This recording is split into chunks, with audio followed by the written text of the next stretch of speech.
Do We're what we going did. live. We're going live. We're live. And we're All live. right, excellent. We won't do what we did last time, which was talk smack about somebody right like the exact second we're going live.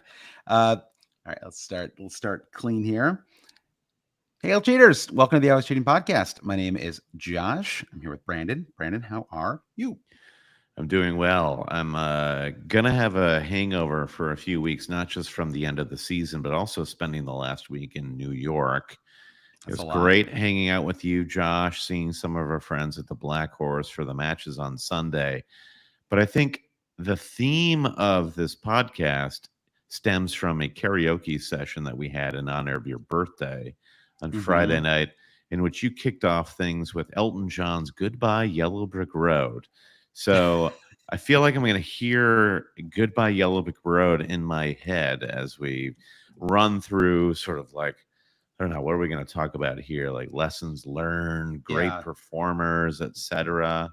totally. It's just we'll wrap up this season. You can't. I don't really like ending our season with a game week 38 preview. I think there's, we need to give this thing a little bit of finality, a little bit of rest, especially because you and I had good finishes. I mean, not good finishes overall, but good finishes from a relative to where we've been the last few weeks. So we're ending on a high note, which is always kind of nice going into the next season.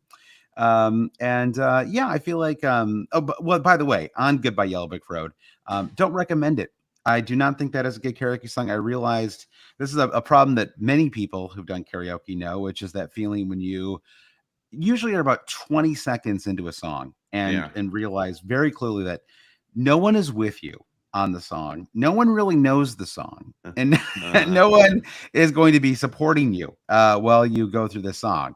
You need at least one of those three things to really be with you there. And it was just my voice, Brandon. And you and I, like, neither of us have great voices for karaoke, really. I think you've got, as I said to you yesterday, I think yeah.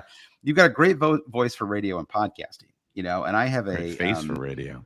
yeah, you have a great face for radio too. And my voice is sufficient, but neither of us are great when it comes to we just don't have that belter theater kid energy. I like singing songs. I like We karaoke, have but I no don't have that, like, range, Josh. we have no range. Exactly. Our octaves we're not Harry Nilsson Here's the levels of lesson I learned octave. that night. Sublime songs are there for the taking. So next time That's you're in a true. karaoke booth, reach for the Sublime Yeah, catalog. we missed out on some low hanging fruit too. We didn't do "Say It Ain't So" by Mm, Weezer. That would have been yeah. a classic. I feel like there was one other one that you mentioned that we left on the table. So You missed anyway, my yeah, transition, Josh, from Sublime to the Ridiculous, which is the FPL season.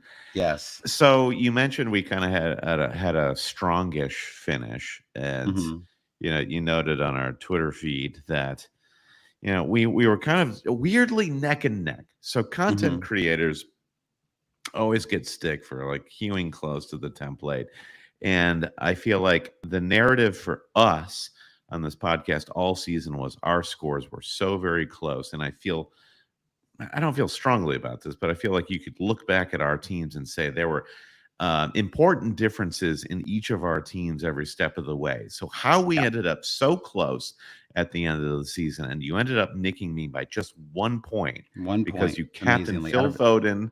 uh-huh. It took a brace from Phil Foden on a captain seat to nick me And a by one late and point. a I'll late put goal that. from Kai Havertz, my final transfer of the season as well. Oh Although yeah. honestly, we were kind of neutral on transfers because you made a good transfers. Well, Well, actually, in no, the I end, you made a didn't, bad transfer. Joshua.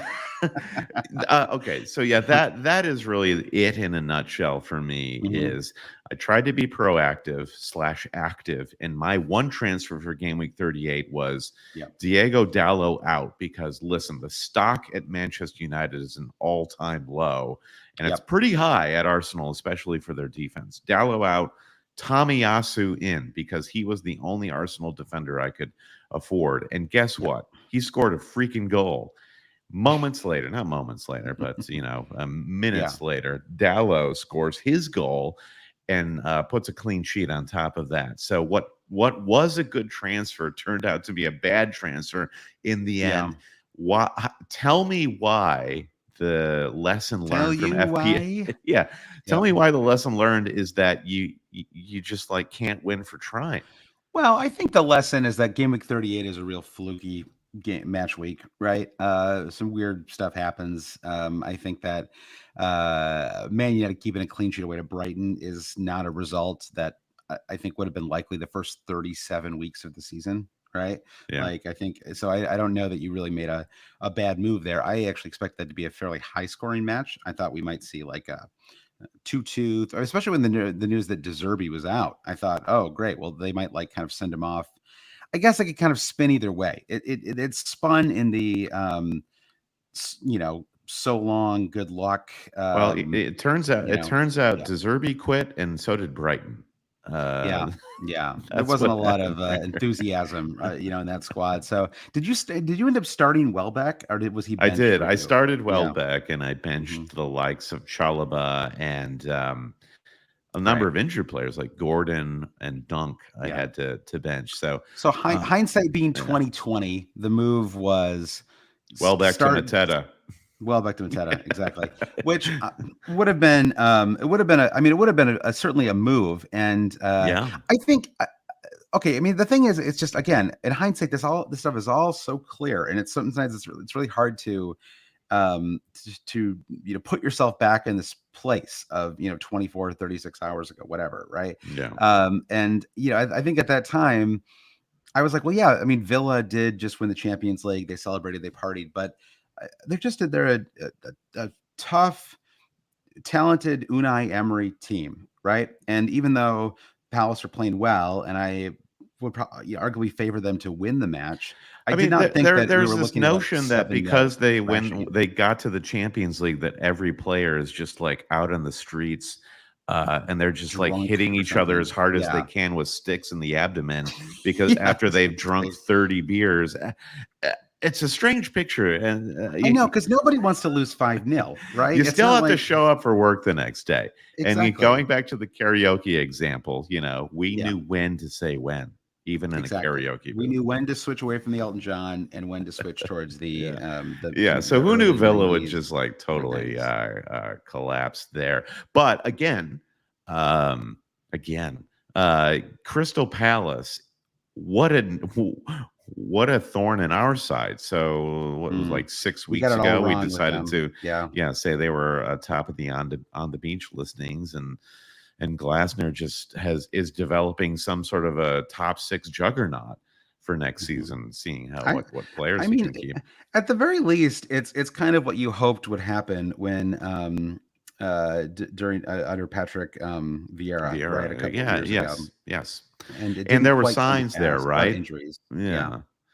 Well, and So no, I think, yeah, mhm. I mean, we honestly probably didn't talk about Villa, or I mean Palace, since you already called him Villa, about Palace enough this season. I think that Munoz playing really well. Gahey solid as ever. Tyreek Mitchell, I thought really in the second half of the season, developed it like a little bit of attacking potential, which or whatever. He had some attacking returns, which he just had really never had before. Yeah, And then Eze and Elise stayed healthy, and Mateta suddenly turned into I don't even really know what he turned into. He's like an asset. an asset. Yeah, very talented forward in Yeah, amazing form of his career. So yeah, I think if you're Palace, this is incredibly exciting going into next season. Yeah, I mean, it's almost like that could be almost like a separate pod, like the excitement rankings. I was sad that Luton Town went down. I mean, they went down in such a Luton Town way too, right? Like 6 goals conceded I mean, not 6 goals conceded, but 6 goal scores in their final match, and they were always able to score goals. They were always entertaining. Um, they had some fun, interesting players. There was just a Rob lot to Edwards like. seems cool. Rob Edwards seems cool. Exactly. Like we saw that cool graphic that somebody did. Relegated. Yeah, It was I like think it was like NBC Sports here in the yeah, they U.S. put a lot of They work into that decided the intern beautiful had to graphic. get filters going for Luton Mhm. being relegated. I'm like, come on, just like Yeah. we don't need an image for this tweet. It had to Yeah. happen to somebody. They're all great clubs that go down, and they're equally great clubs who Sure. come up. Well, yeah, Ipswich Town will be fun. We Yeah. don't know yet about the Leicester, which just Leicester should be in the Premier League. Leicester's up, as is That's Ipswich, what, and yeah. then it's a playoff between Southampton and Leeds. That's what we Right, don't know. right. I said that in a weird way, but I did know that. Yeah. So Yeah, we've got the Southampton Leeds match, which I mean, given what we saw in the second legs of those matches, I mean, we could see some like a hopefully an open kind of high scoring match. That would be yeah. the hope. And but yeah, I think Leicester being back is great.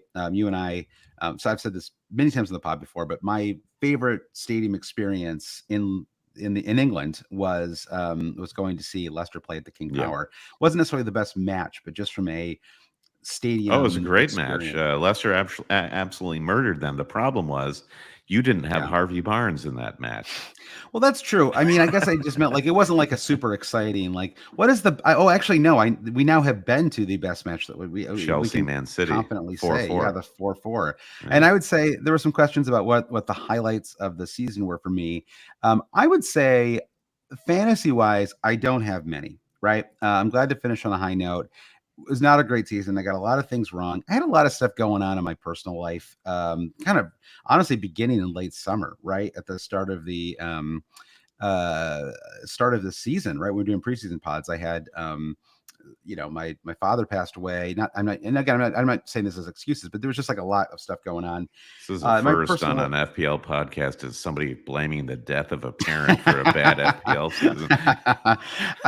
I'm just saying, I would say I was less checked in on FPL. I mean, despite doing 2 pods a week the entire season, I was less checked in on FPL Yeah. than I'd really like to be. And I think it showed in my rank. And so Yeah. and I don't like the way that feels. And so I really Yeah. do want to come out with a better perspective. I also, I've said this before too, but I got a little tilted at the start of the season with the whole Gabriel Saliba thing. It put me in this zone kind of from the very start where I sort of felt like I was chasing points from like the very beginning. I was like, basically, it was like everyone who's really paying attention got Gabriel in or got Saliba in, and I was stuck with Gabriel, and now I'm screwed. And every move I have, it's like I sort of was like, I was just tilted off the bat. It was like losing like a 2-outer early in a poker tournament or Yeah. something like that, or losing to a 2-outer, and you're like, okay, like just not my day, I guess. Right. And I sort of had that like mentality for too long. And I just like, I missed a deadline this season, which I've like never done before. I was just,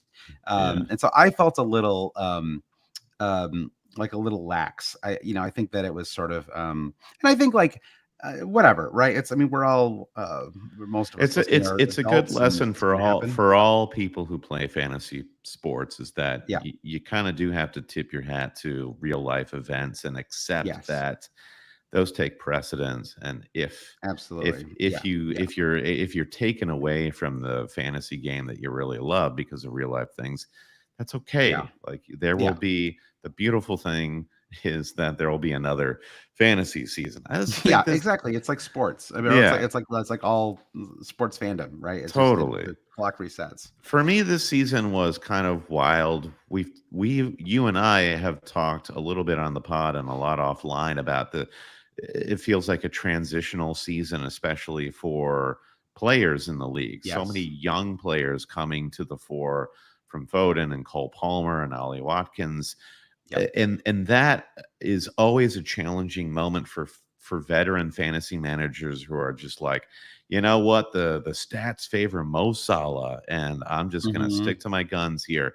And patient, for managers who play the patience game, you're just like, shoot, you can see the game totally pass you by.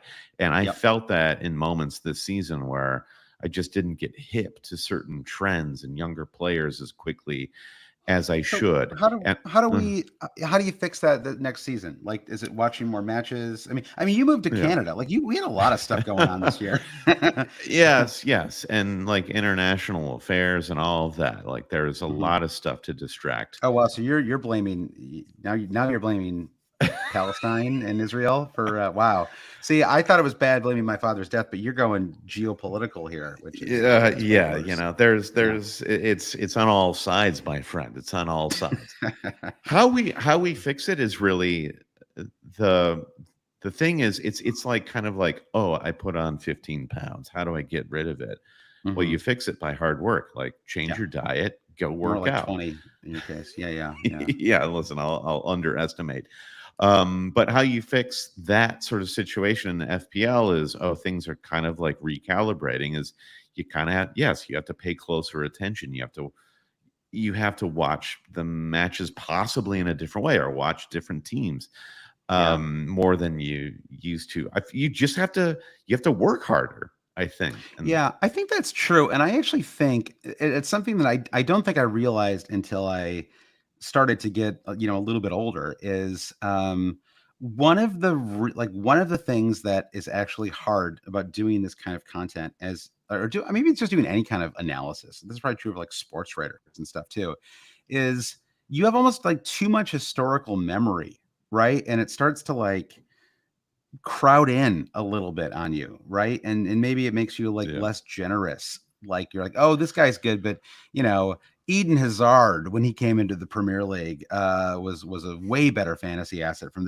right. It's like you sort uh, of, it's like it starts to like affect like like there are certain like Erling Haaland comes in and everyone can realize how great that is, right? But it's the sort of like the B plus A minus fantasy assets. Those are the ones that like a season is really built on, right? It's like mhm, everyone can kind of figure out how to get the defenders from the team that keeps I mean, yeah, Arsenal are like the only team that kept clean sheets, right? But the forwards that score goals, but it's the kind of like promoted teams that have players who are super involved, right? It's like if they're, I don't even know what really sure, necessarily. I mean, I guess maybe Doherty a little, Alfie Doherty a little bit this season, but yeah, in general, like you often have a promoted club where it's like if they're going to score, this player is going to be involved, right, and stuff like that. Like these just sort of little, they're not necessarily like that much.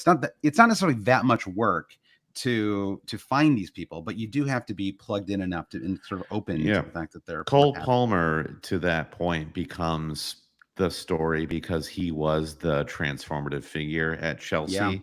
Then you You were look in at him early. That was that a was like the yeah, one, and I love that. That was easy for me because Cole Palmer just like emerged early for managers who needed a cheap transfer at yeah, some point, and Chelsea had these really wide bands of good fixtures that they like remotely capitalized on earlier in the season, and I was, you know, it's sort of like the disappointment in Nicholas Jackson or Raheem Sterling or anybody like that. Could have put you off the scent of Cole Palmer early on. But I feel like Cole Palmer is becoming more and more a rarity, and that teams, like going back to the Crystal Palace example, what we're seeing more of are teams who become more complete teams, mhm, based on the Arsenal and Man City model, where Palace has everybody contributing, uh, even to a fantasy realm. It's like Mateta, it's Elise, it is Eze, it's Munoz. You could pick any number of players, and you can't fit all of them in your fantasy team. And also, Palace, I think, is like this is going to be the thing I remember most from this season because Palace, you missed it if you weren't paying attention. You couldn't not pay attention at a certain point. But by that yeah, point, double game week fever was crippling all of us. And I feel yeah, like this was a season that could be remembered as one where people who really just were obedient to double game weeks, um, yeah. lost a Although lot of Mateta ground. was Yeah. yeah, although Mateta was great and the in double game week Yes. 34 too. So Yeah. yeah, I think it's okay to that we had some blind spots too. I mean, I think I don't remember doing this kind of analysis at the end of last season, right? So I think that I think it's good that we're sort of thinking this through a little bit. I think Hmm. for anyone dedicated enough to be listening to a fantasy podcast if the season's over, they're probably doing the same kind of thinking, right? Which is like basically how do I fix the holes in my game, right? It's like a hitter who's, a career. I'm going to make a baseball, analogy here, but Just go for it. a career 300 hitter, right? Who hits 222 one season. It's like, well, what happened here, right? I'm Mhm. still like I'm still the same hitter I was before, as far as I can tell. Like what changed? And so then you're like, I see, I'm chasing too many, curveballs or whatever, or I'm late in my swing, right? Something like that. So all right. Well, I pulled up here, Brandon, the leagues. Or I'll share my screen here. Yeah, check us out Um, on YouTube where you can see us share our screens. It's a hoot. yeah, how exciting is that? I know. Yeah, sorry. I must dislike to say it, right? Because it becomes a little meta when I say that. But I could have just It been is. sharing it with Yeah, it's you. I could basically have been. assumed now that if you're talking, you're on YouTube. So that's good. It's not weird. I know. Yeah. It's still a transition for us, but it's fun. I'm glad that we're starting to do it. I'm getting more used to it. Actually, Yeah. it took about 4 months to get there. Um, but if you, I've shared the always cheating Super Well, League you here, really Brendan. just want to throw shade at Ben Houghton here.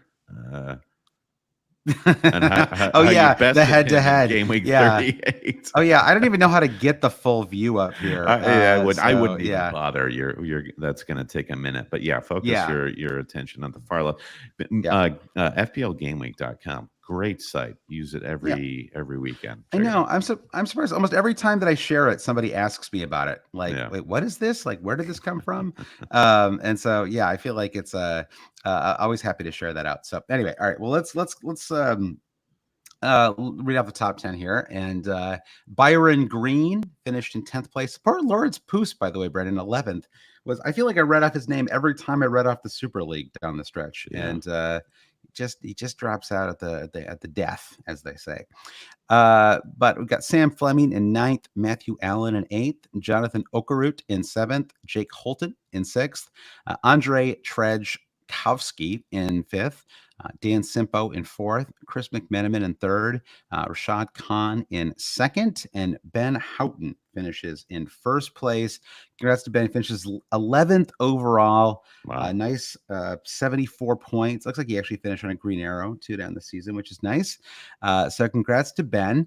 And Ben, I don't believe you're a Patreon supporter, and I'm not throwing any shade here at you, but if you see, we don't have your information, but if you would like to get anything of your choice from the Always Cheating shop, shoot us a note. You can find us on Twitter, or even email us hailcheaters@gmail.com, and we'll be happy to get something out to you. So as a way of saying thanks. And something I've decided to really, we hinted at this earlier in the season. I've decided to really throw myself into numerology in the summer. Yes, Brandon's numerology. And I do feel like Ben finishing in 11th overall in the world, there's a doubling there of a 1 and 1. And I want to know more about what that means for us in the future of Always Cheating, and for Ben, for that matter. Yeah, maybe you could finish 1,111,011 next year, Brandon. Yeah. That'd be kind of cool. All right, what about the Patreon League, Josh? All right, this Patreon League, and I'll just read out the top 5 here. We've been doing top 10s on the on our Patreon pod all season. So if you want to hear the top 10, become a Patreon supporter, and you can listen there. But congrats to the top 5: Joshua Bradley, Miguel Mija, Julian Douglas, or Julian Douglas, as I was calling him all season. I don't know, because I like to mispronounce names. Chris Krushka in second, and Sean Murphy in first, Brandon. So Murphy finishes top of the Murph finishes top of the Patreon League. And then Brandon, 2 other exciting bits of news. One is that we have the second half, the Always Cheating second half Premier League, non-Premier League kit contest came to a thrilling conclusion, and it was won by Sam Crook.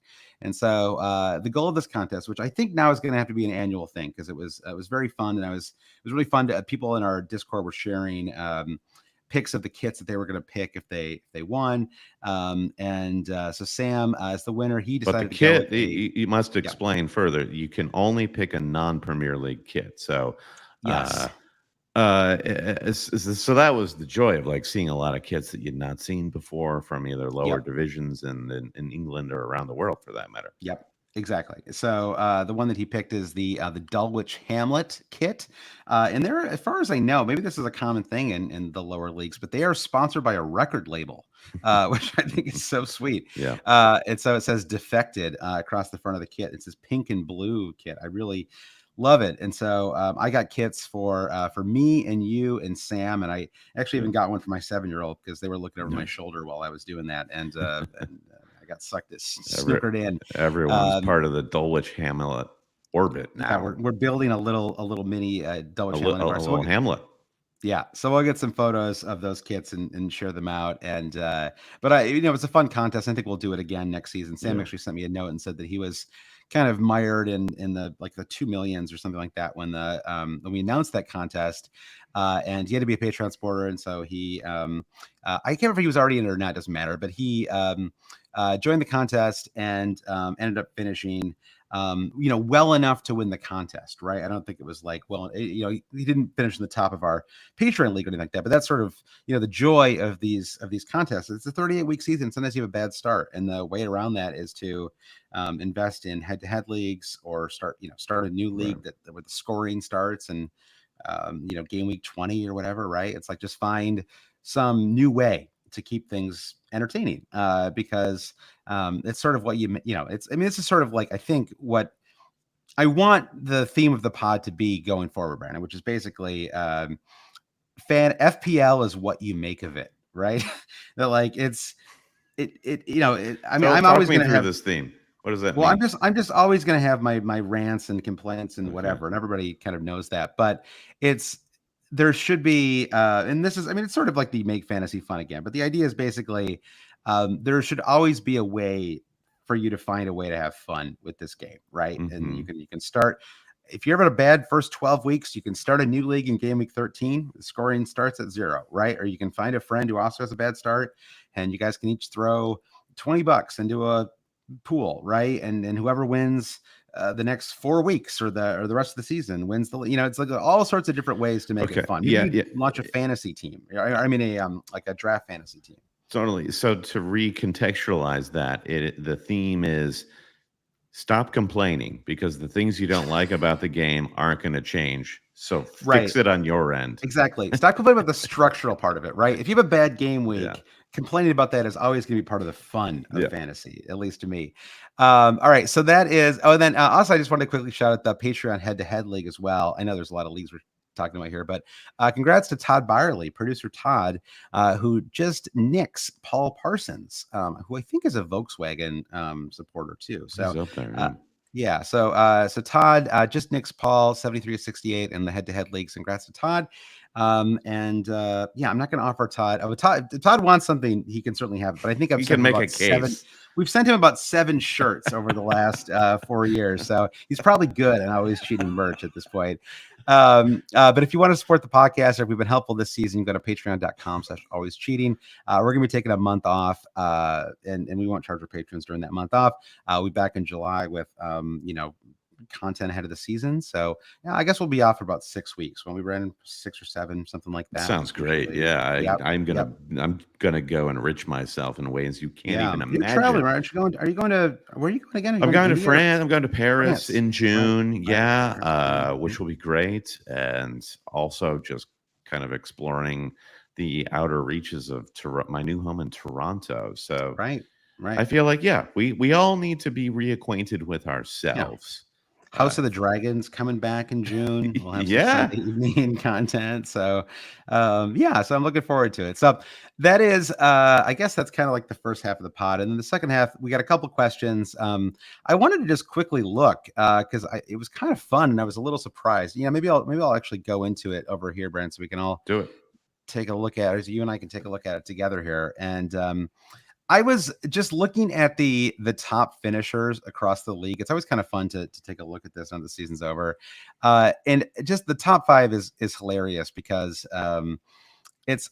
First of all, the fact that that Flecken, Mark Flecken, I actually forgot his name I thought it was Johan Flecken for a second. The fact that Mark Flecken finishes the 5th overall keeper is incredible because I started him for a run of 1-pointers, Brandon, Mhm. that you would not believe. Like, and I guess we had some injuries, right? Like maybe that was a factor. Ederson missed some matches. But I think you were saying before when you and I were talking about this, it just goes to show how hard clean sheets were to come by Yeah. this season, right?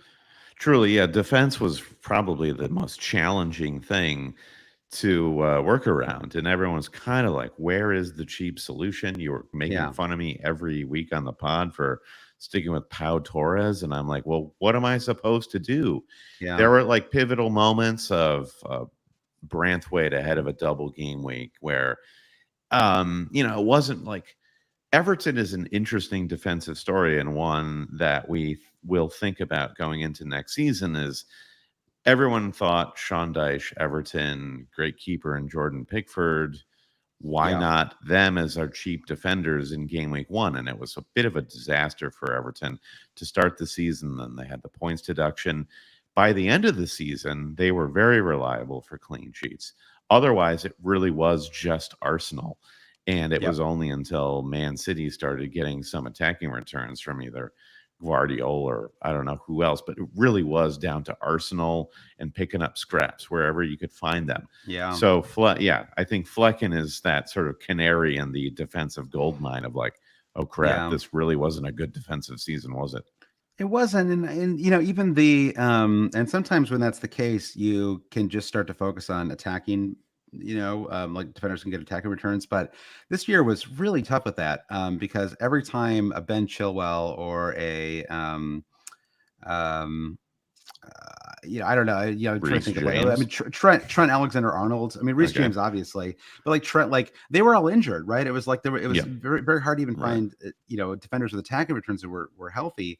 You know, Gvardiol at the end sort of makes up for like in the last 6 weeks, he made up for the first 32 weeks of kind of nothing really. You know, I mean, he always looked good, like I was, but you know, he sort of and so now it looks like he might be like, I mean, what's he gonna be like 6.5 million next year? I think he's gonna come in at a super high price. Yeah, we'll go into next season, I think, with the story being remember next season where defense was bad and hard to Mhm. invest in, and no Yeah. one will be willing to buy Guardiola at whatever price he is. Yeah. And all Arsenal defenders are going to get a similar bump up. I Yeah. mean, Ben Saliba White and might be like Gabriel will probably be at least 6 million 6. each. 100%. They have to be. Yeah. So And I the think question is going to 6.5 be, for Ben White. yeah, like, are you going to be willing to invest any money in defenders as opposed Yeah. to the price we're going to have to pay? The luxury of this season was we could buy all these attacking players on the cheap. Right. Right. From the Well, Palmer, even Foden, I guess you would qualify as kind of a cheapie, and then later stages you had the Palace guys. They're all going to get these huge bump ups, and the investment first and foremost is going to be there. We're still not going to have any money to spend on defenders who are going to be more expensive than ever. well, and this is, you know, our friend Mark was talking about this on his podcast recently about how he really hopes they go a little higher with defender with all prices next season. I hope I hope that that's the case as well because my worry would be that someone like Gvardiol comes in at 6 million and that suddenly he'll become like a 77% owned player at the start of the season, right? And I think Yeah. the problem with the low prices is it just doesn't give you the amount of variety that you want in the game, right? And again, I don't mean to. I'm not complaining right now, right? I'm just saying, like, I hope that, like, I want, you know, my hope is that that we get some that things get really tricky and that it's actually really hard to afford people because of that just makes for Yeah. a more diverse pool of players in people's teams. I don't believe in this argument at all that players being cheap somehow skews the game. So what if everybody has Cole Palmer? Like, I don't understand what the problem is with that. Why is that breaking the game? It's not Ev- breaking the game, but it does. It kind of makes it hard to really care about those players' returns. okay, You but know, that's when one player. You're not playing one FPL right, asset but I'm every game saying week. if when everyone's like appropriately priced, and you sort of look at like the data revolution in fantasy, Uh huh. right? It's like there's sort of it's pretty easy to put together like an optimal team, right? And that everyone can afford. And so you start to see teams that have 10 or 11 of the same players and they're starting 11. And yeah, maybe I that's guess I'm like yeah, 2 steps ahead of you on the what is our new theme? Like change make of it what you will make or of it whatever. what you Yeah, yeah, will. yeah, I also yeah, like I think about this bar I used to really like to go to on Flatbush Avenue in Brooklyn, and everyone I took there would complain about the nice bar and everything, good beers on yeah. tap, but it's kind of expensive. And I loved going there because it was overpriced, meaning that there was always a seat. because they didn't draw crowds because everyone saw it as nice bar, Yeah. overpriced. Gasoline Alley. Is this the No, spot? remember Roses? They had the former Franny's pizza place. It became Mm. Roses with the burgers. Oh, in Brooklyn. I thought you were talking about like old back when you were in Detroit, like way Yeah. back when. These Yeah. these Yeah. bars exist all over the planet, I'm sure. Mm. But so the trap you can fall into is you make things too expensive. That bar's going to be empty, my friend. Okay, Yeah. nobody's going to Yeah. play this game if you can't buy any of the players you like to watch Yeah. Saturday and Sunday. Well, Make of I that you know, what you will. well, I don't really know. I mean, we'll see. I don't want to go down this road too much because Okay, it's gonna. I just it's I don't. you disagree, and that's I okay. well, well, no, it's. I mean, I don't like vehemently disagree because now I'm just thinking about. I'm holding two thoughts in my head right now. One is that I kind of tried to have it both ways a little bit this season with stats and like sort of look at them quite a lot, but then also try to come to my own conclusions. And you kind of have to go all in if you're going to use the stat stuff. Like it's kind of hard, I think, to just kind of pick and choose, right? Because I think if you're just if you do that, you end up just picking stats that justify how you already feel, right? And you're not really using them to the best of your ability, right? It's Right. I don't know. I feel like but a lot of people who like were stat based had really strong seasons, and there's no shade on that. But I do think that I think that there's a different way to go, and I do think that like you and I were talking about this over the weekend, and that you look at someone like Ben Crellin who consistently has really strong seasons, and I know that he's using FPL Review and all these other sites as well, but you very very consistently see defenders, midfielders, random players in a squad that seemingly no one else is talking about, right? Like players that are just sort of aren't part of the kind of social media conversation or whatever, right? That aren't necessarily part of the scout or hub, starting 11 for that week, right? And it's sort Right. of there's a lot of there's a lot of well, there's a lot of room still, I think, to be creative. And I think that I think I did maybe get a little too, and again, this probably happened as a result of being a little more checked out, right? But just sort of getting a little too reliant on what like other people were saying about certain players, right? It's like Sure. I sort of come on this pod and we'd talk in broad themes, and then when it came to my own team, I would get sort of tortured and twisted in my head and like sort of try to play this meta game where it was like, I know what everybody else is doing. I know what I should do, Yeah. but instead I'm going to do this because might have an edge, and it's just like you can do that sometimes, but if you do that for 30 plus weeks, you're just in for a lot of misery, right? Like, you have to kind of, I don't It's know. such So a it's, funny thing yeah, to be engaged with a community, whether it's you're engaged in like the online broad FPL community, whether you're engaged with a podcast, whether you're just engaged with like a group of friends in a mini league where you're asking the question. We get this question a lot. Uh, Throw out some players who are under the radar, and hmm there's like a sort of a weird discordance there of asking other people's opinion for under the radar picks, because right, like I have the same desire of I want I want the guy that nobody else has.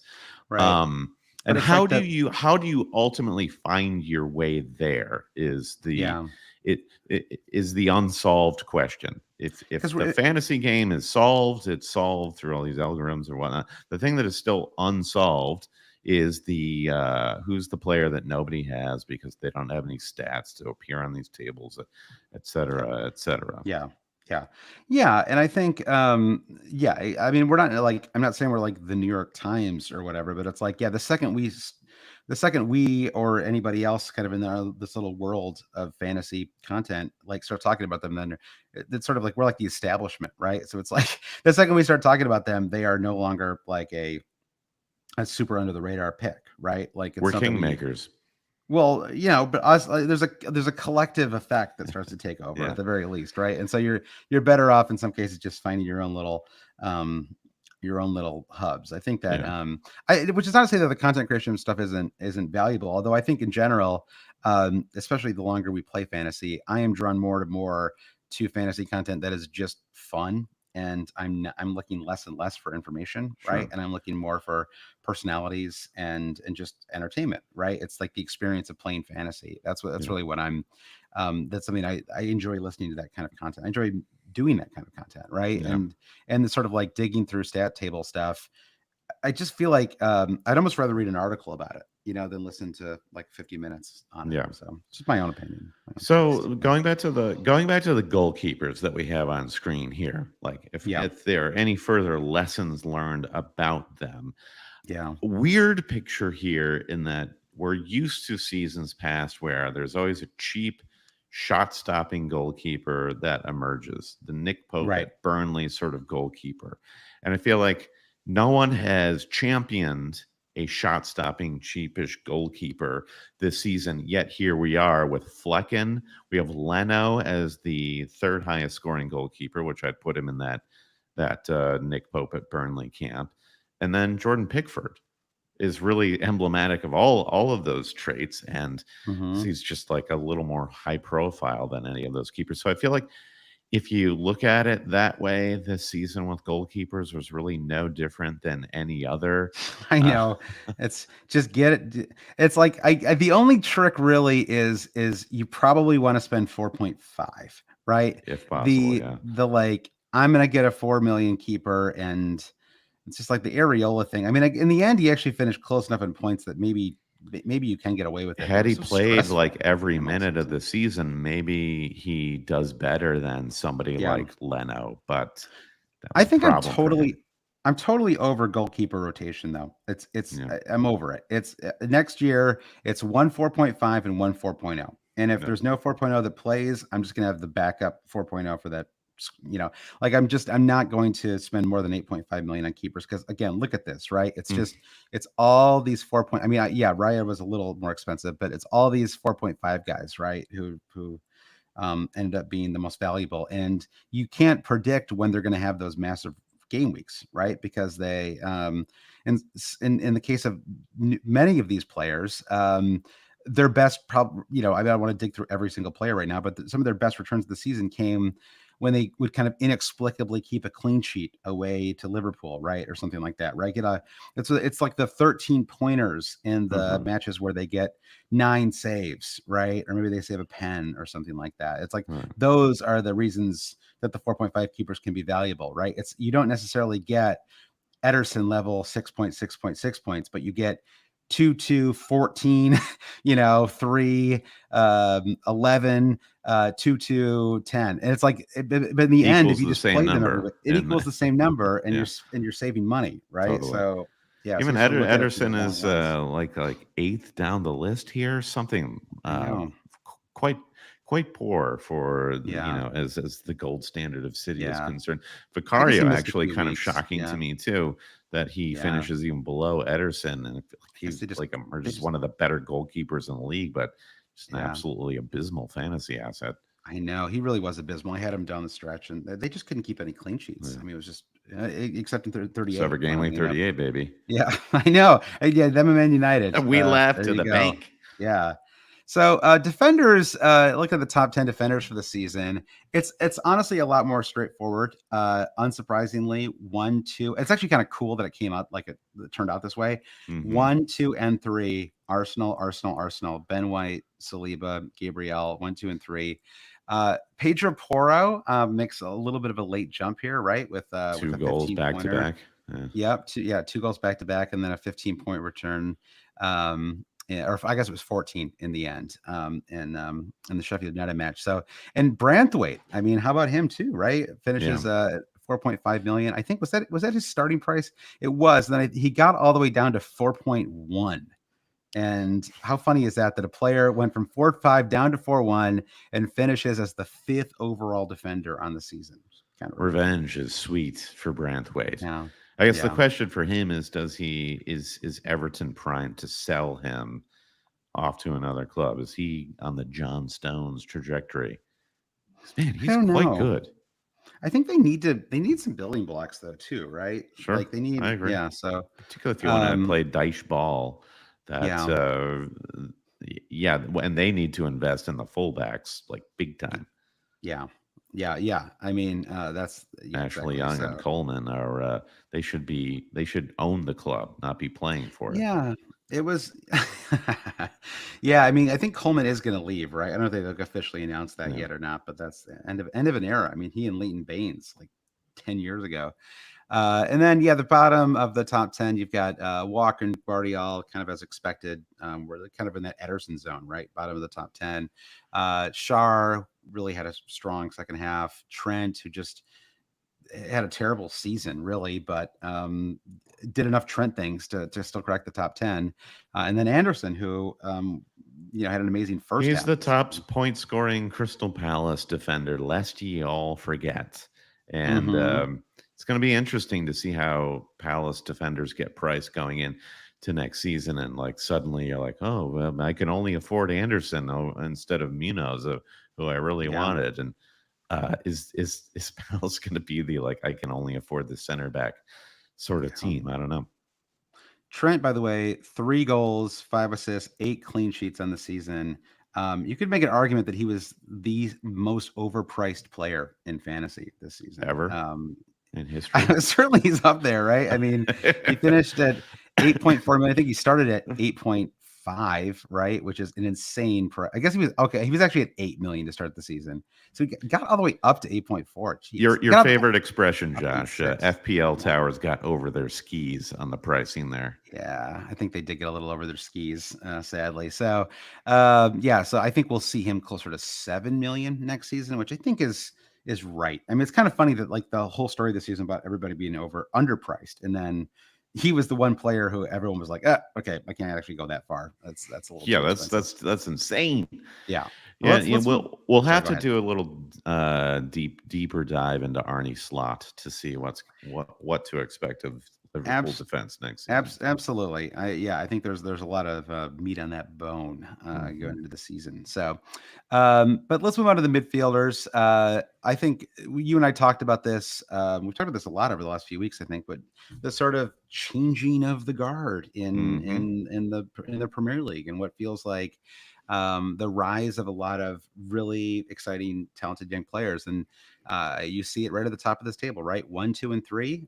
Overall, top player in all of fantasy this season, Cole Palmer, with 244 total points. Second is Phil Foden, and third is Bakary Saka. Right? I mean, those are your three, your three best young players in the Premier League, all finishing 1, 2, and 3, and not necessarily in that order in terms of who I'd want. I guess like if you were just building a team, you would. I think I would still want. I want Foden first. I think I would still want Saka over Palmer, but Palmer has You're certainly had an crazy, dude. amazing season. What are you talking about?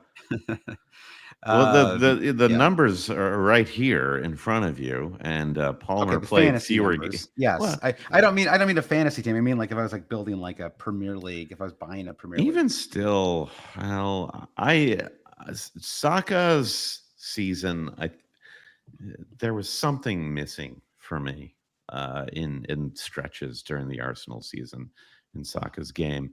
And I feel like the Yeah. way Palmer played centrally and just was a real string puller. Now, the beauty of Arsenal is Saka's interchange with somebody like Odegaard, and there is a real Yeah. complement happening there. Palmer, I think maybe he gets the bump because he's got more free reign because he doesn't have the quality of somebody like Saka Right. to have that interplay with. Right. That's actually an interesting question fantasy wise too. Do his numbers go down a little bit next season? If they Hmm. if he's surrounded by more talent, right? Hmm. Like if Nkuku is also starting Right. next season, does that which he should, does that impact him a little bit? Yeah, or he just becomes the next Frank Lampard. Uh, Right. Right. Yeah, just he's on pens. He just like when Lampard in his day was an amazing fantasy player, sure. season in season. He and Gerard, kind of same. Hmm. So yeah, so we'll see. We'll see what happens there. And then, yeah, Son and Sami, just the fact that Salah finished fifth, though, I think is really remarkable. I mean, he didn't actually end up missing that long either. I guess he had, well, he missed, was it 4 matches for AFCON, and then he got hurt, and then Injured. he came back, and then he got injured again. And so he did miss 6 matches on the season. But even still, it was just not a vintage Mo Salah season by any stretch of the imagination. I had this thought that is Salah entering his like late stage Wayne Rooney phase of his Premier League career, which then means Salah to Everton is on. Oh my God. No, I don't think so. I think it'll be like Salah to Atletico Madrid or something like that, right? That's like he'll go there. That's why Yeah, every like 32-year-old once brilliant player ends up at Atletico Madrid at some point. And I think Anthony Gordon too. Another like it kind of became like a little almost commonplace by the end of the season, but he was. I did not like. He was an incredibly expensive signing for Newcastle, and it wasn't like I didn't rate him at all. But I thought he had a really impressive season. Obviously, very good season fantasy wise, but just as a player, right? I thought he was showed a lot. Right, he was a really fun player to watch all year. yeah. He stuck it to the haters for sure, He and did. He I did. loved it. I thought he Yeah. he proved whatever he had to prove. He proved it this season. So bless. Yep. Sun had a classic Sun season. Some good, some bad. Take the Some good, you ugly. take the bad, you take it all, and then you have the facts of life. Some Yeah, ugly. yeah, and then Bruno way down there in 12th, which is just, I mean, he was one of the more frustrating players this season. Almost all of us owned him. They had Man United. I mean, you have to cast your mind back to the early part of the season. Man United had an amazing run to start the year, and it was kind of, it wasn't. Uh, it was basically it was how it wasn't even like are you going to have three Man United players? It was like which three are you going to Hmm. have, right? And all of them disappointed. I guess you had Onana for game week 1. That was your one, your one, your one good moment with Man United.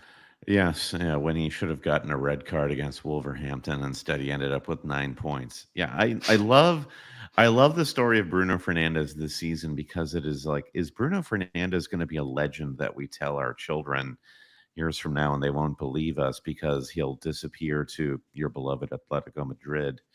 Or They're is all he going to end up part there. is he part of another Manchester United renaissance?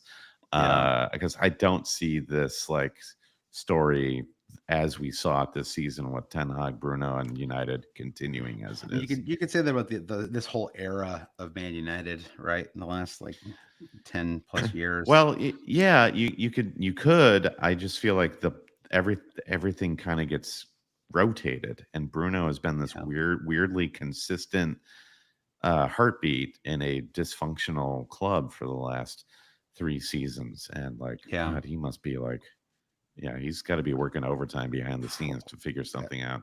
At least he plays. I mean, Marcus Rashford doesn't even like in the top 30 of this list of midfielders. So I'll give him credit for at least playing the full 90 all the time. Credit. Until game week 38 when he got hooked in the 59th minute on a zero pointer. So Bruno at least snuck into 10th. I thought it was interesting though that in 11th and 12th you have Declan Rice and Rodrigo. Sort of like perfectly appropriate that those two are right next to each other, right? And 11th and 12th place, the two arguably most important players of the of the actual Premier Arguably League like the season. best midfielders in Europe. Yeah, So I wonder incredible. Yeah, if that status sort of puts yeah. them at like any other It's midfielder in the league who plays that position will never touch these numbers fantasy wise. seven seven goals and 9 assists for Rice, which is a huge number for a Yeah, defensive midfielder. And Rodrigo finished with 8 goals and 10 assists, which I guess he had like a little more free range in that squad. But I mean, these guys are 5.5 and 5.6. Like maybe we need to think of them like we were talking about 4.5 keepers. Like maybe maybe you just get yeah, one of these 5.5 million midfielders on one of the best. I mean, I guess the problem is they take up a valuable slot, right? For that sure. Phil Foden could be in that slot, You more have captainable Rice asset, this season, and then you can't move to Havertz, who right? nobody trusted at the start of the season, and then became weirdly their most Terrific. consistent attacker. Yeah, 13 goals and 10 assists for him. So, yeah. So, again, this is why when I look back in the season, I don't think I'm going to remember a lot of the fantasy stuff, but I do feel like I'm going to remember a lot of the Premier League itself. Like it was an interesting year. And I know if you look only at the table at the end of the season, yes, Man United, or excuse me, Man City won again. But it was a fun season. Like interesting stuff happened, right? Like I enjoyed watching this changing the guard. I enjoyed, there's a lot of talent, a lot of good matches this season. You and I saw maybe the best match in that 4-4 with Chelsea. I don't know. Do you agree with me there? Well, I guess yeah, Not I really. feel like that's like that's one slice of it. And then as the years go by, we'll just remember this as yet another season in which a really good team got edged out by the juggernaut of Man City I for know. the title. There's something about this season that feels like a prequel to something that I don't quite know Mm, what it is. Is mm, it a prequel to an Arsenal dynasty? Is it a prequel to right. a bunch of mid-table teams Yeah. becoming But is more it established? Um, or yeah, or is it just kind of right. more of the same? I feel Is it like it's not Furiosa or totally written. is it Furiosa or is it Attack of the Clones? Right. Sure, We it's don't know yeah, yet. whatever Right. it is. Yeah. This is a Premier League saga this season. All right. Well, let's end with the forwards here. Pretty rough year for forwards. The roughest we've ever had. That's absolutely for sure. Ollie Watkins was amazing all season long. Erling Haaland had a so-so season until the end when he turned back into himself, won the Golden Boot. A bit for Uh, like one game, maybe. He got a handful of penalties and had one yeah, match where he scored some proper goals. I'm not really having it with Holland this season. Though yeah. I mean, he but he's raised the going to bar become pretty like an high. albatross, like of a fantasy asset, and I kind of hate that. We're all Yeah, going to have him at the start of next season, and we're all going to be holding our noses, paying whatever price he is. yeah. I mean, yeah. I mean, we just need another player who can challenge him for the captaincy, right? Maybe it's Palmer, maybe it's some new player, maybe it's I don't know, maybe it's we who knows, right? We'll see what happens. Maybe it's Foden. We Yeah. saw that in So game week this is 38. like this is the other side of that Cole Palmer is too cheap argument of the other people argue the other way of why don't they make Holland even more expensive so nobody has Yeah, him or you really have a horrible team to have this guy. yeah, It's sort of like keep the other competitive assets like Cole Palmer and Arsenal yeah, players as cheap as possible because this season proved there is a way to not own Holland and to have a great season yeah. apart from a handful of isolated game weeks where he goes off. I think the other thing too is you really could get away with not captaining him a lot this season, and um, it was basically that you just have to be logical about it, just the way you would in any other season with other assets, right? If Holland is at home playing a, a mediocre team, right? Especially like a mid-table. In some ways, mid-table teams are almost better, right? Because mid-table teams might actually try to play the match a little bit, right? Sometimes you get like real bottom of the half table teams. They just basically trot out like 7 defenders, right? And the match is a drag. But like because you look at the his biggest returns, right? It's like I mean, the Spurs one, he did have 13, but that was like a late pen, right? I mean, that was just like whatever. Like, but I think Wolves at home, Luton at home, Everton at home. Um, yeah, I mean, I guess early on he had a couple of nice returns in away matches too, but like Fulham at home in game week 5, it's like there are times when you just have to captain him because he's going to kill you because they're just playing like some whatever team. But I Hmm. think in general, there were lots of opportunities to go somewhere else with the captaincy. Sure. I mean, look at game week 38. They were at home to trash West Ham, Mhm. and Holland played 90 minutes. The choice was clear: Phil Foden. Well, I mean, So he also missed like he had like a which is what he'd been ridiculous doing all match. Yeah, season. that's What we that's saw true. in game That's week true. 38 was no different. It was actually very predictable. Yeah. Uh, Well, quick moment for Ollie Watkins, who was great. Finished with 19 goals and 18 assists, so close to a 2020, which I think would have been maybe Henri did it, but I don't think in general we've had many 2020 seasons in the Premier League. So super close for him, but amazing year. Really thrilled, genuinely thrilled that Villa are in the Champions League next season. I think it's so cool and fun, and they have an amazing European Cup manager, right? Like somebody who could actually get good results away. And so, yeah, I mean, are you excited about that too? I just think it's fun, right? Like we don't need another. I mean, listen, no disrespect meant to Spurs or anybody else who might have got that spot, but it's just fun to see somebody new in the Champions League, right? I need more Tom Hanks. I want Wilson memes all over the place next season. Yeah, I'm with you. And Villa is, it's sort of like the return of clubs like Leeds or Nottingham Forest to the Premier League. Villa getting back into the top four it's like a throwback in a way. yeah, And the makeup of that team is really exciting. There was an yeah, interesting question posed on Second Captains, one of our favorite podcasts, where they're like, if VAR were to go away, who benefits least? And the yeah. answer is Aston Villa, because Emery plays this suicidal high line, and Mm, and they, to a degree, rely on VAR to keep everybody honest and to that's basically interesting. call off a lot of goals. So, yeah, I want to see Emery keep up, hold to his principles, keep this team Yeah. going in the forward direction, because it feels like they haven't reached their peak yet. No, it's not like one of those weird like it's not like they have half the squad are on loan players or something like that, right? Hmm. It feels like it's a lot of Douglas Luiz and Watkins, a lot of young players, and so yeah, we'll see. I remember talking about some player that I was hoping that they would buy, and I can't remember who I was saying I wanted them to play up front with. Oh, Mbappe. Ivan Tony.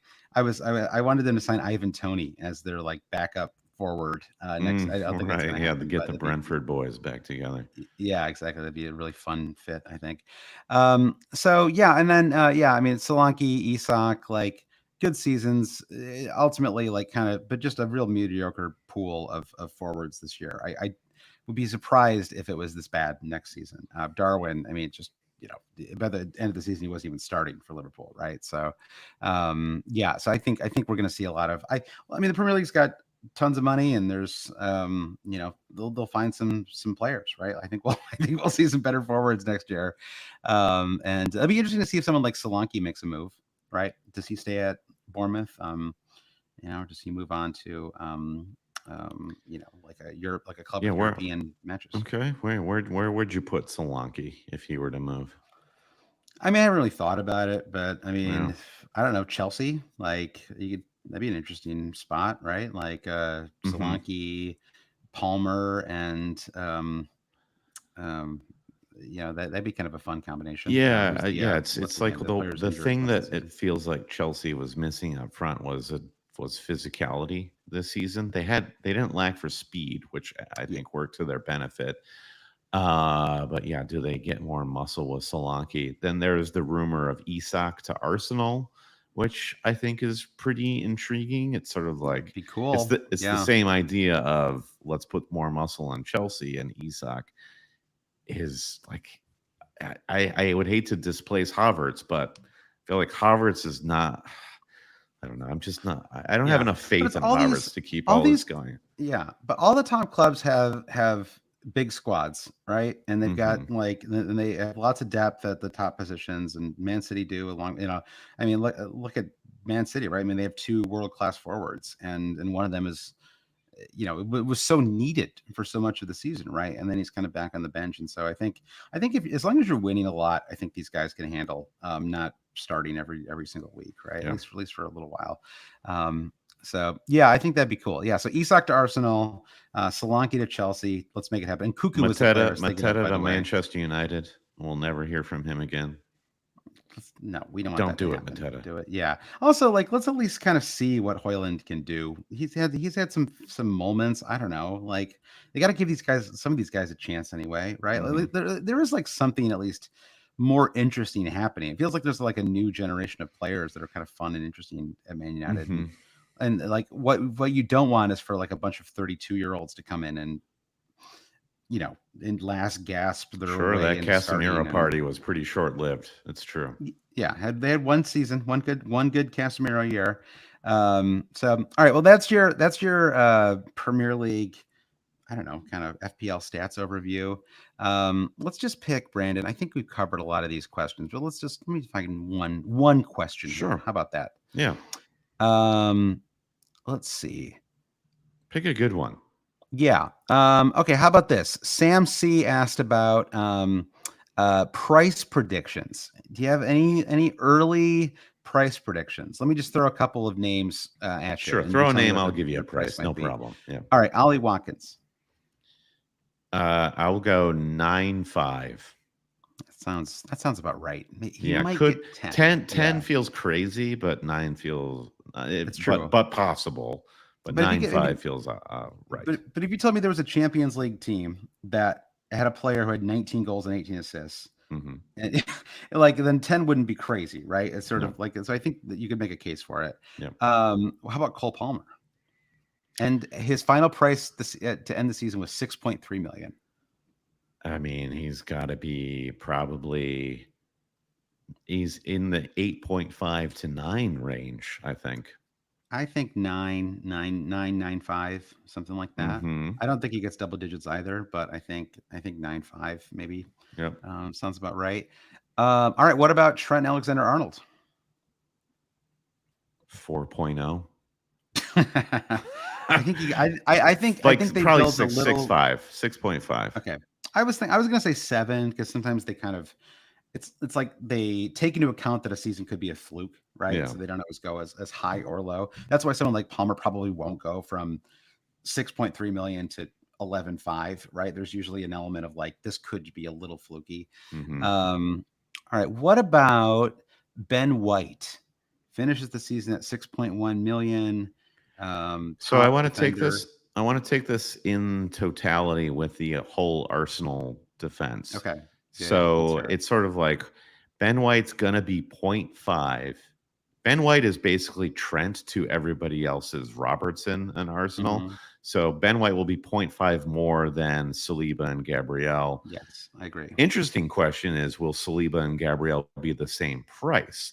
Or I does think so. Gabriel, because he like scores more goals, does is it They like didn't do it last season, and he scored like several more goals than Yeah. than Saliba. So I think White's 6.5, and I think the other two are 6 million.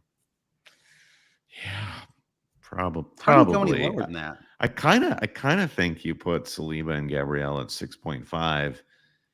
Ben White, White at maybe he's 7. also at 6.5, and then Mhm. that could be a fun argument to have at the start of the next season of Yeah. how like what do It's a we lot think for is going to center back, happen in though. that defense? Yeah, that's true. I feel pretty good about my 6.5, 6 million. Okay. Like All right. like that's that. I'll I'm gonna go call with that it. Josh Landon's lock of the pod right there, Okay. Brandon. Lock it in. All right, let me find a couple more. Okay, Phil Foden is an interesting one. He was Finished the 8.5 season this season. finished at 8.5. Yep. Did he I just have start the at finishing 8.5? prices here. I can't remember. It Must might be. have He been must 8. have been 8 if he Yeah. finished at 8.5. Yeah. I mean, he's player of the season. You could put him at 10, honestly. That's what I was thinking. 10 was what I was thinking too. 9.5 or 10, yeah. What about KDB? Kind of the other end of the coin. Let's see. Let me give you his final price on the Give season. it to me. KDB. God, I gotta scroll down. He's just been so injured. Started the season at 10.5, finished the season at 10.6. I feel like part of this is you play these assets off of each other and make fantasy players make a choice, like we were saying with Yeah. Arsenal defense. So De Yeah. Bruyne and Foden are this sort of, they're a Gemini, if you will. Mhm. So if Foden is 10, then De Bruyne is 9.5. If Foden is 9.5, De Bruyne is 9 or 9.5. And Yeah, I it feel could both like be that. 9.5. Yeah, That could be interesting. yeah. I think you're right. I actually Getting think up. 10 and Mhm. 10 for Foden, 9.5 for De Bruyne would make sense. I mean De Bruyne will be like it'll be his age 33 season, I think, next year. Has not been able to stay healthy, right? Mhm. For many years now. So I think you have to factor that in as well. Okay, let's see. Let's do one last player. Let's find a good one. Oh, well, how about Mo Salah? Finished the year at 13.4 million. Was the finished fifth among midfielders for points. Did miss a couple 11. matches. 11. I think he stays higher than that. I'll say 12. I think they keep him a little higher. We should be writing these down, but I think 12 Okay. feels right to me. All right. Well, I think that's. Oh, wait, how about Holland? 14.3 million is his final price. Where do you put him? Maybe they ding him a little bit for inconsistent form, and he drops to 13.5. But like, Yeah. okay, so you talk about Salah and De Bruyne, and like still up there with best players in Europe, but like as far as fantasy is concerned, slightly marginally diminishing returns. They take a bump. Holland still young, Yeah. still very much on the uptick. So you can't ding him too hard, but I do think he comes down point 0.5 in price just to rattle the cage. Yeah. I think 13.5 would make sense. He scored what? I mean, how many goals did he end up scoring last 27. season? No, the season before. Was it like That was 33? No, that's more than that. yeah, 38? 30, yeah, 36. So yeah, we went from 36 and 9 to 27 and 8. So it's a 25% goal reduction and Hmm. a slight assist reduction. So I think a tiny bit of regression to 13.5 would make sense. I agree with that. All right. Well, that's the pod. We ended up having a lot to talk about. Thanks everyone for listening. We'll be back. I don't know. Let's say 6 or 7 weeks from now, something like that. We'll let you know. Uh, So it's we'll all let the you know. reason to subscribe to the Yep. podcast, Good and then feed you in don't have to there. worry about it. We'll just pop That's up. true. That's true. That's true. And on that note, Brandon, why don't you tell people how to subscribe and then also say thank you to our producers? Oh, yeah, Don't mind. absolutely. We cannot say thank you enough to our Patreon supporters who have been with us all through the season or at any part of the season. We totally respect you and certainly and appreciate you. And if Patreon is not your thing, just for free, something you can do to help us now and through the off season is give us a rating or a review wherever you subscribe, be it Apple, Spotify, and God help you if you get your podcast on Stitcher, but we'd appreciate a 5-star review there as well. We remain stalwarts on the Twitter platform. That's where you'll get lots of updates for us. But follow us wherever you get your social media. Our website, alwayscheating.com, also has a online store if you need an idea for a mini league winner. We've got pint glasses, hats, t-shirts, sweatshirts, hoodies, whatever. That could be a fun gift if anybody in your mini league also listens to Always Cheating. But we'll close by thanking the big cheeses of Always Cheating, our producers, Mike DePietro, Trevor Ingerson, our buddy Chris Howell, Babas Kuhn, James Holland, Dave Wagner, Lodahl, Nick Wright, Lazaros Yanos, Jesse Halstead, Bruce Kerr, Brian Chin, Blair Jacobson, Todd Byerly, Andy Portlock at FPL Merch, Kerry Swanson, Jefferson Turner, Buffalo Wild Wings, Francis Moore, Sam Shower, Caleb Robbie, Volker Paulson Kruger, Alex Holcomb, James Keatley, The Saint, Bob Fox, Craig Jackson, Shalin F. Kadakia, Terrence O'Donnell, Heath Graham, Thomas Tislov, Noah Louise, Travis Grant, Linus Fennerstrom, Dan Parsons, James C., Matthew Skinner, Fro Jacobson, Brennan, Daniel Hart, Lolly, Ben Coombs, Eric Kite, Gareth H. Rune Sandberg, Brian Clark, and James Murray Wood. Josh, thanks for another great season. Let's enjoy a little downtime and we'll come back for season 10 of Always Cheating, if you can believe it. This Yeah. time it's for real. This time it's serious. Yeah, exactly. The 10th year. 10 years of podcasting. It's a good long time. We got to figure out how to appropriately, commemorate that. So, Yeah. well, thanks again to everyone for listening to the pod. And we hope you have a great summer. We'll be back soon. Bye.